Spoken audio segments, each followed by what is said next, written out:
Bapak, Ibu, saudara-saudari, anak-anak jemaat Yudea Padang Luih yang terkasih, kita akan merenungkan firman Tuhan dari Injil Matius pasal 28 ayat 16 sampai 20. Namun sebelumnya, marilah kita berdoa mohon pimpinan Roh Kudus. Mari kita satu hati dalam doa. Ya Tuhan, kami mengucap syukur untuk Roh Kudus yang Engkau taruh di dalam hati kami, yang menjamin kami untuk hidup kekal bersama-Mu di sorga.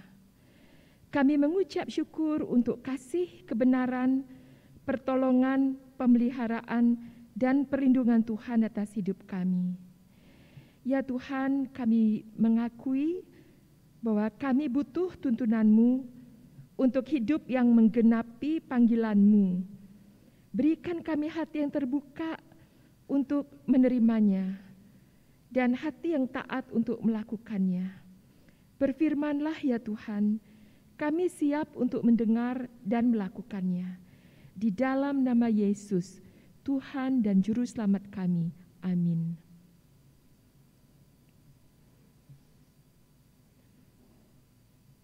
Firman yang akan kita renungkan dari Injil Matius pasal 28 ayat 16 sampai 20. LAI memberikan judul bagi perikop ini, Perintah untuk Memberitakan Injil. Demikian firman Tuhan. Dan ke-11 murid itu berangkat ke Galilea, ke bukit yang telah ditunjukkan Yesus kepada mereka.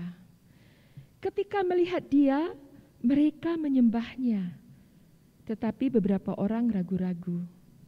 Yesus mendekati mereka dan berkata, "Kepadaku telah diberikan segala kuasa di sorga dan di bumi. Karena itu, pergilah, jadikanlah semua bangsa muridku, dan baptislah mereka dalam nama Bapa dan Anak dan Roh Kudus. Dan ajarlah mereka melakukan segala sesuatu yang telah kuperintahkan kepadamu. Dan ketahuilah, aku menyertai kamu senantiasa sampai kepada akhir zaman." Demikian firman Tuhan. Saudara-saudara, pernahkah saudara mendapatkan sebuah amanat? Dalam Kamus Besar Bahasa Indonesia, kata amanat memiliki arti pesan atau perintah dari atas, ya. Bisa dari orang tua atau orang terkemuka atau yang berada di atas kita. Bagaimanapun bentuk suatu amanat, ia selalu bersifat mengikat, ya, untuk harus dilakukan karena terkandung perintah di dalamnya. Demikian pula kita telah membaca, ya, Tuhan Yesus Kristus atau Kristus yang telah bangkit memberikan amanat kepada murid-muridnya sebelum ia terangkat ke sorga. Dan amanat tersebut dikenal sebagai amanat agung. Ya, kenapa disebut agung? Adakah perintah Kristus yang lain? Tidaklah penting, tapi disebut agung karena merupakan perintah atau tugas yang sifatnya luas atau akbar. Itu mencakup seluruh dunia, yakni perintah untuk menyampaikan kabar baik tentang Kristus dan memuridkan semua orang menjadi muridnya dan mengajarkan semua orang hidup menurut apa yang telah diajarkannya. Ya, di sini kalau kita rangkum, ada 4 perintah yang Kristus sampaikan. Pertama, pergilah. Kemudian yang kedua, jadikanlah semua bangsa muridku. Dan yang ketiga, baptislah mereka dalam nama Bapa, Anak, dan Roh Kudus. Dan yang keempat, ajarlah mereka melakukan segala sesuatu yang telah kuperintahkan kepadamu.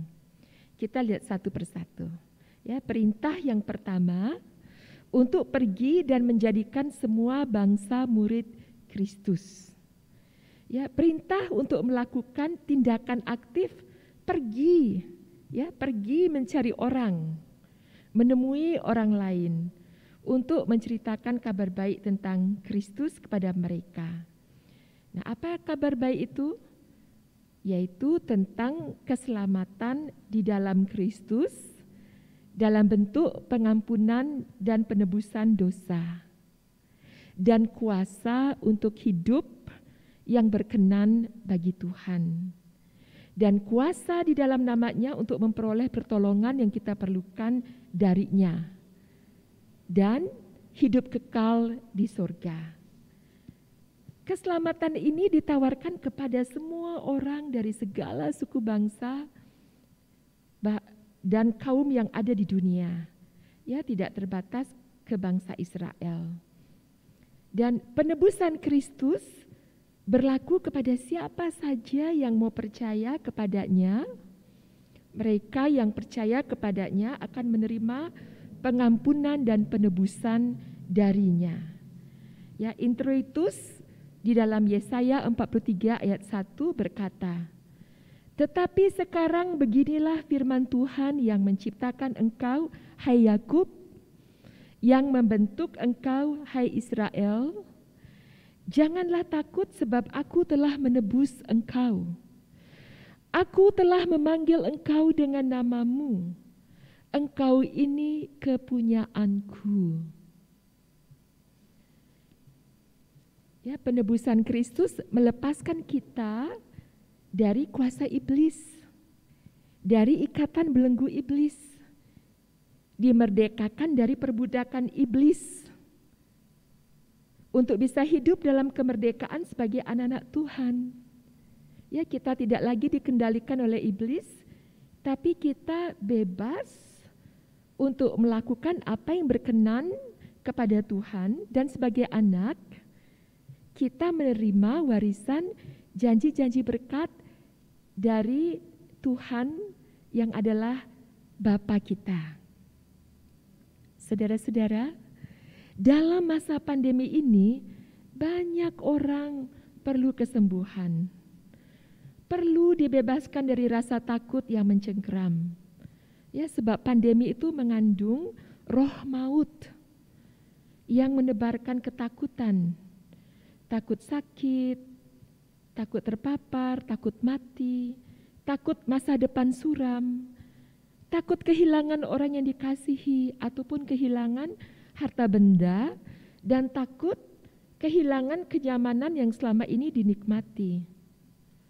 Tapi penebusan Kristus memberi kita keberanian untuk menghadap tahta kasih karunia Allah Bapa untuk memperoleh rahmat dan pertolongan tepat pada waktunya, yaitu pertolongan kesembuhan dari sakit penyakit, keberanian untuk bertemu orang, ya tentu dengan menjaga protokol kesehatan, keberanian menjalani hidup, keberanian penuh pengharapan akan masa depan yang cerah dengan penyertaan dan tuntunan Kristus, keberanian untuk menghadapi kematian karena jaminan hidup kekal di surga. Namun jika kita masih hidup, maka kita hidup bagi Kristus. Dan hidup bagi Kristus artinya memberitakan tentang keselamatan di dalam Kristus ke sebanyak-banyaknya orang. Karena Tuhan mau surga penuh dan supaya tidak ada orang yang binasa di neraka. Dan kita diperintahkan untuk pergi melakukan sesuatu. Bukan duduk diam-diam menunggu orang lain mendatangi gereja atau kita di rumah. Tapi kita yang harus ambil inisiatif untuk aktif pergi mencari orang lain. Sebagai orang Kristen, pengikut Kristus, kita dipanggil bukan sekedar menjadi jemaat yang aktif dalam persekutuan, dalam kegiatan gerejawi atau kegiatan sosial, atau puas diri dengan keselamatan diri kita sendiri, tapi kita dipanggil untuk aktif mengajak orang lain menjadi pengikut Kristus sehingga mereka pun beroleh keselamatan. Mari kita lakukan apa saja untuk menjangkau jiwa-jiwa. Ya, krisis pandemi adalah waktu baik untuk menceritakan Kristus. Kita bisa menemui orang lain secara langsung ke tempat mereka, tapi bisa juga lewat telepon atau daring. Ya, video call atau Zoom kalau jumlahnya besar. Dan tiap hari kita memberi diri untuk dipakai Tuhan memberitakan kabar baik Kristus kepada orang lain. Doa minta Tuhan tunjukkan kepada siapa harus diberitakan. Ya, pertama-tama ke keluarga kita sendiri, sahabat-sahabat kita, orang-orang yang dekat dengan kita yang belum mengenal Kristus. Juga kepada orang-orang percaya yang goyah atau melemah imannya dalam pergumulan dan orang-orang percaya yang kita perhatikan sedang menjauh dari Tuhan. Doakan supaya mereka mendekat kembali kepada Tuhan dan mengandalkan Tuhan. Doakan agar benteng-benteng kesombongan, ketidakpercayaan, pengandalan diri sendiri, ataupun kuasa roh jahat yang mengikat mereka, menghalangi mereka untuk mengerti dan percaya supaya dihancurkan. Doakan supaya Tuhan melawat orang-orang yang belum percaya dan seisi keluarga mereka, pribadi lepas pribadi, sehingga mereka mengenal Kristus dan menerima keselamatan. Doakan kuasa Kristus memberi pertolongan kepada mereka atas pergumulan mereka. Apakah itu sakit penyakit, kesulitan ekonomi, kebutuhan hidup, masalah biaya studi, keretakan relasi dalam rumah tangga, keluarga, ataupun dalam pekerjaan dan usaha, dan lain sebagainya. Doa minta hikmat Tuhan dan kuasa Tuhan supaya kita dimampukan memberitakan Kristus yang disertai tanda-tanda ajaib kepada orang-orang itu. Lalu telepon atau datangi orang-orang. Ya, kita cari tahu pergumulan mereka. Kita harus memiliki telinga yang mau mendengar keluh kesah mereka supaya tahu apa yang menjadi pergumulan mereka. Lalu kita kasih tahu mereka atau kirimi mereka pesan renungan atau ayat-ayat firman sesuai kebutuhan mereka, atau kirimi link situs atau YouTube yang menceritakan tentang Kristus, yang berisi kesaksian dan pengajaran tentang Tuhan di dalam Kristus, ya sesuai tuntunan Roh Kudus. Ada banyak aplikasi seperti Jesus Film, Badeno, baca, dengar, nonton Alkitab, atau situs mahasiswakeren.com yang dirancang khusus untuk menjangkau orang-orang. Lalu, doakan mereka secara langsung.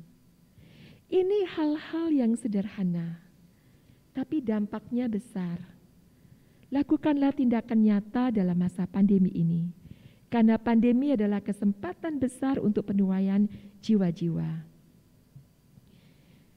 Saudara-saudara, Kristus tidak sekedar memberi amanat lalu meninggalkan kita dengan tangan kosong. Tapi sebelum Ia memberikan amanatnya, Ia menyatakan kuasa yang dimilikinya. Ia berkata, "Kepadaku telah diberikan segala kuasa di sorga dan di bumi." Dan saudara-saudara, kuasa itu diberikan kepada kita untuk memperlengkapi kita menunaikan amanat agungnya itu. Karena kita memberitakan Injil bukan mengandalkan kehebatan kita ngomong menjelaskan, tapi mengandalkan kuasa Tuhan untuk memberi hikmat, menyampaikan kata-kata yang tepat, yang relevan, yang bisa dimengerti, yang menjawab kebutuhan orang itu, dan yang menyentuh hatinya, dan memberi keyakinan sehingga ia menjadi percaya. Kita ingat, ya, masa pandemi adalah masa penuaian jiwa besar-besaran, karena orang-orang butuh keselamatan ketika hidup mereka diguncangkan oleh bencana. Sekarang kita lihat perintah yang kedua. Jadikan semua bangsa muridnya. Ya, arti menjadi murid adalah mengikuti ajaran dan teladan Kristus, Sang Guru, dan melakukan kehendaknya yang dinyatakan lewat perilaku sehari-hari menuruti ajarannya. Sehingga orang lain akan mengenal Kristus melalui hidup kita, perilaku kita, gaya hidup kita yang mencerminkan ajaran Kristus. Ya, melakukan pekerjaan Kristus, melakukan kehendak Kristus. Nah, di sini Tuhan menekankan bahwa pengajaran adalah sesuatu hal yang penting. Kita bukan saja percaya, tapi juga mengenal siapa Kristus dengan pengetahuan yang benar, dan juga tahu apa yang Kristus kehendaki kita lakukan dalam masa hidup kita di bumi, melalui pengajaran para rasul di Alkitab. Kita perlu mengenal apa janji-janji Tuhan bagi kita, dan juga tahu apa tuntutan Tuhan bagi kita sebagai umat-Nya, sehingga kita bisa menghidupi setiap kebenaran firman-Nya di Alkitab dalam kehidupan kita sehari-hari. Dan dengan pengajaran-pengajaran tersebut, orang percaya akan bertumbuh dalam iman untuk mencapai kesempurnaan iman. Ya, artinya imannya terus semakin kuat, semakin teguh. Kepribadiannya juga akan dibentuk semakin menyerupai kepribadian Kristus. Gaya hidupnya menjadi seperti yang diajarkan Kristus. Dan ia akan melakukan pekerjaan-pekerjaan seperti yang Kristus kerjakan. Yang semuanya itu menyenangkan hati Tuhan, serta membawa hormat, pujian, kemuliaan bagi Tuhan. Sekarang kita lihat perintah yang ketiga, yakni setiap orang yang menjadi murid Kristus diteguhkan dalam baptisan. Ya, baptisan merupakan tanda atau meterai kita menjadi bagian dalam kerajaan Tuhan. Ya, baptisan ini dilakukan di dalam nama Allah Tritunggal, Bapa, Putra, dan Roh Kudus. Baptisan ini bukan akhiran bagi orang percaya, tapi merupakan permulaan hidup baru di dalam Kristus. Ya, mati bagi diri sendiri, hidup bagi Kristus. Komitmen untuk hidup bagi Tuhan menurut kehendak Tuhan. Tidak lagi hidup bagi dirinya sendiri menurut keinginan dan kesenangannya sendiri. Ya, komitmen untuk hidup yang sepenuhnya dipersembahkan buat Tuhan.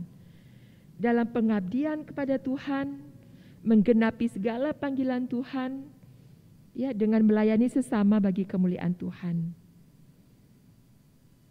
Lalu, kepada siapa perintah-perintah ini diberikan? Ya, kepada para rasul sajakah? Perintah atau amanat agung ini diberikan kepada setiap orang percaya sebagai murid Kristus. Karena para rasul tidak sampai kepada akhir zaman.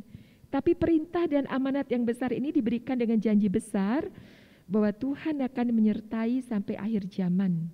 Sehingga tentu perintah ini diberikan untuk diwariskan turun-temurun kepada orang percaya sampai kepada kedatangan Tuhan yang kedua kali. Perintah atau amanat agung ini tentu bukan suatu tugas yang mudah bagi para murid, pengikut Kristus di masa itu dan juga bagi kita di masa kini. Namun kita diberikan suatu jaminan yang kuat yang akan memampukan kita menunaikan amanatnya itu. Dalam ayat 18 sebelum memberikan amanatnya, Kristus berkata, "Kepadaku telah diberikan segala kuasa di sorga dan di bumi." Artinya, segala kuasa di sorga dan di bumi ada di tangan Kristus. Tidak ada kuasa yang lebih besar daripada kuasa Kristus. Tidak ada kuasa yang bisa mengalahkan kuasa Kristus. Dan kuasanya itu diberikan kepada setiap orang percaya yang mengandalkannya. Dan di ayat 20, Kristus menjamin dengan mengatakan, "Ketahuilah, Aku menyertai kamu senantiasa sampai kepada akhir zaman." Ya, ia memberi pertolongan, memperlengkapi, menghibur, Ia selalu menyertai kita, tidak pernah meninggalkan kita. Jadi kita tidak diutus pergi dengan tangan kosong, dengan menggunakan kemampuan kita sebagai manusia yang sangat terbatas. Namun tugas yang besar, yang akbar itu dijamin dengan kuasa yang besar darinya untuk melaksanakan amatnya. Dengan pembuktian dengan tanda-tanda ajaib lewat kuasa dan karunia-karunia roh. Dan juga penyertaan yang memberikan kita kekuatan, ketabahan, kesanggupan untuk menghadapi berbagai rintangan, kesukaran, penderitaan dalam menunaikan amanatnya itu. Dan semua ini disediakan bagi kita untuk mendukung keberhasilan kita melaksanakan amanatnya. Yang Tuhan mau adalah kita melangkah saja ya dalam ketaatan. Tuhan berjanji untuk menyertai orang yang mau menaati perintah itu. Lalu bagaimana dengan kita, saudara-saudara dan saya juga? Apakah kita sudah setia menjalankan amanat agung yang Kristus perintahkan bagi kita? Ya, suatu amanat harus dikerjakan, tidak bisa tidak. Dan bila dikerjakan, mengandung berkat luar biasa bagi kita oleh karena ketaatan kita kepada Tuhan yang memberikan amanat tersebut. Kunci keberhasilan hidup kita kalau kita kaitkan segala apa yang kita katakan, yang kita lakukan, yang kita kerjakan demi melaksanakan amanat agung ini. Ya, banyak orang memberi kesaksian bahwa mereka disembuhkan dari COVID karena mereka minta kesempatan hidup untuk dapat memberitakan Injil kepada orang-orang yang mereka kasihi. Ya, jadikan tujuan hidup kita untuk bersaksi tentang Kristus, tentang kasih-Nya, kebenaran-Nya, kuasa-Nya, lewat segala apa yang kita rencanakan, perkatakan, buat, dan kerjakan. Ya, kita sebagai orang percaya, sebagai murid Kristus, apapun tantangan kita, tetaplah bersaksi lewat kehidupan kita yang memuliakan nama Tuhan di dalam Kristus. Ya, dengan menceritakan karya penebusan Kristus terhadap kita. Lakukan tugas kita. Teleponlah orang-orang yang Tuhan taruh sebagai beban di hati kita untuk kita sampaikan berita tentang Kristus. Tekunlah dalam pengajaran-pengajaran. Rajin baca Alkitab setiap hari, berdoa dan menjadi pelaku firman. Dengan demikian kita akan semakin memupuk iman kita dan belajar menjadi murid Tuhan untuk nantinya memuridkan orang lain. Bisa jadi kita secara tidak sadar sudah memuridkan orang lain karena mereka melihat teladan hidup yang baik ya yang dilandasi firman Tuhan di Alkitab. Dan pertama-tama muridkan dulu keluarga. Ya, suami, istri, anak-anak. Dan setiap murid diharapkan memuridkan orang lain untuk nanti muridnya memuridkan lagi orang lain. Ya, demikian seterusnya. Supaya terjadi pelipat gandaan murid yang memuridkan. Sehingga kehidupan umat manusia di bumi menjadi menurut kehendak Tuhan sebagaimana halnya di surga. Saudara-saudara, adalah sesuatu yang menyedihkan bahwa orang-orang dengan ajaran sesat lebih gencar memberitakan ajarannya, memanfaatkan teknologi masa kini lewat permainan games, medsos, ya, YouTube untuk memuridkan menurut ajaran sesatnya daripada orang-orang Kristen memberitakan Injil dan memuridkan. Kalau selama ini saudara tidak pernah memberitakan Injil, maukah saudara mulai sekarang berusaha untuk memberitakan Injil?